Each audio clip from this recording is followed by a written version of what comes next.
I was at one of your phenomenal corporate presentations a couple weeks ago, and you talked about breathing. Yes. Talk to me about breathing and why that's so important. Well, if you look at the priorities in health, right, is number one is you can only go for a few minutes without air, a few days without water, or you can go for a week or so without food. So breathing is important. I've been breathing. Everybody's breathing, but we're gerbil breathers. We breathe up here. What we need to do is we got to breathe down in your belly. You got to put your hand a couple inches below your belly button, take a deep breath. This is huge for helping you to just relax.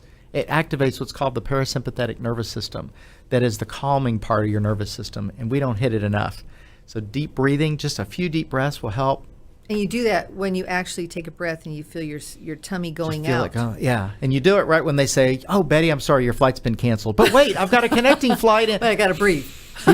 Deep breath before we attack anybody. That's right, deep breath. I love it. Big. And you also talk about how we look at things, how we mentally handle anxiety. Yes. In other words, we are the masters of how we look at something. Yeah, when you start off your trip with, I bet this flight's going to get canceled. I bet the taxi, we're going to have traffic all the way. And you just set up this cascade of negative thinking. Guess what? It starts happening. And you just go into this negative spiral.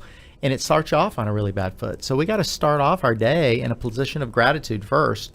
And I always say this whenever I travel anywhere, especially internationally. You travel from here to Italy and you get to that place, you got to be thankful. Man, you just flew halfway around the world and you made it safely. That's true. It may not feel as good, We but don't think of that. We should, though. you should be so super grateful. Yeah. It's true. Great way to start. You shared some stories at another one of your corporate events that you were speaking at about some of the fun things that have happened to you, the crazy stories. Share that with our audience. Those are amazing. So one of them was a favorite, but not favorite at the time. I flew to one of my favorite places is Auckland, New Zealand. And so I was in New Zealand. It was fabulous. Had a great 10 days there. And I was on my way from the airport or from the hotel to the airport to fly back. One flight a day. It leaves at 6 o'clock and it was like 3:30. I'm going to get there early, 2 hours ahead. It's like 45 minutes to get there. And we were driving and I'm just looking at the beauty of New Zealand, thinking about my week. And as soon as we pulled into that airport, my heart just sank. My stomach just went plunk. And I'm like, oh my God, my passport is sitting in the safe in the hotel room. Oh no. So what I do first was breathing. And I told my driver. breathe deep. And he's all, no gerbil breathing. No gerbil breathing. And the Kiwis in New Zealand are, oh, no worries, mate. I'll call my mate and we'll go to the hotel.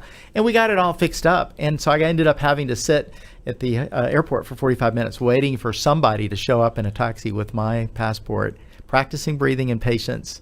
And it was quite memorable. But, from that point forward, I started putting one shoe in the hotel safe along with anything I put in there. Oh, that's smart. Because that, like when you pack to leave. Yes. Where's that other shoe? Oh, the safe. Do you always have all these things on your mind when you're getting ready to pack? And you leave things. You forget about that. Or your cell phone charger. Yeah. Exactly. Or cell phones. I've had that one before, too. Oh, yeah, it's scary. It is scary.